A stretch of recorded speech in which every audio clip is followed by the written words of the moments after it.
John Williams never liked film music much, is what the internet would have you believe, because a recent article from The Guardian spread some shocking direct quotes from the maestro, including, "Film music, however good it can be, and it usually isn't other than maybe an 8-minute stretch here and there, I just think the music isn't there," which comes off like he's disdainful toward film music, but it's taken totally out of context, losing its original meaning. Let's clear this up. So The Guardian quoted John Williams out of context during film music journalist Tim Greiving's extensive interview process for his new biography, John Williams, A Composer's Life.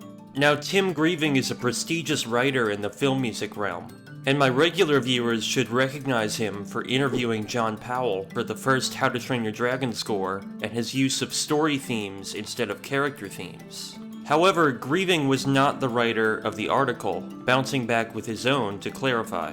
While these are direct quotes from John Williams, he was talking about arranging film music for concerts, since film music is a unique form of music designed to complement what's on screen. It's not typical concert work, and it's not as easy as just playing it back, as Greiving explains. In his article, he clarifies it's almost impossible to reproduce film music in a concert setting, due to the many changes that happen in the studio scribbled onto sheet music. And when I worked with Tim Rodier, these are different Tims, on the Omni Music Publishing scorebooks, he told me the books can only be about 99% accurate. There's some things they just don't know. But the difficulty of arranging for concerts isn't the only thing that made these quotes confusing. Part of it is in Williams' very character.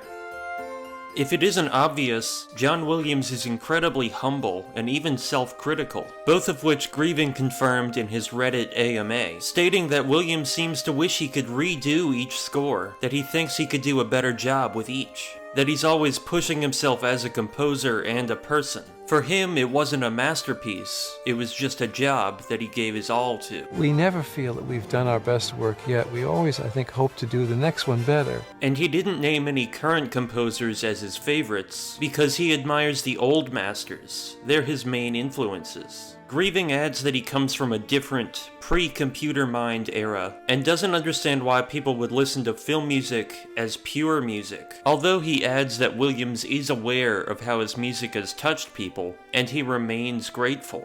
But that doesn't mean he doesn't give it his all, or that he looks down on it. Maybe the next time I can do even better one. Just a few years ago, Williams rejected the idea of disdaining music, saying, "I don't make a particular distinction between high art and low art. Music is there for everybody. It's a river we can all put our cups into and drink it and be sustained by it." Please read Tim Greiving's full article, check out his AMA, and maybe pick up the new book. And like this video if you want to see one on why Steven Spielberg hates movies. Bikes don't really fly. Thanks for watching.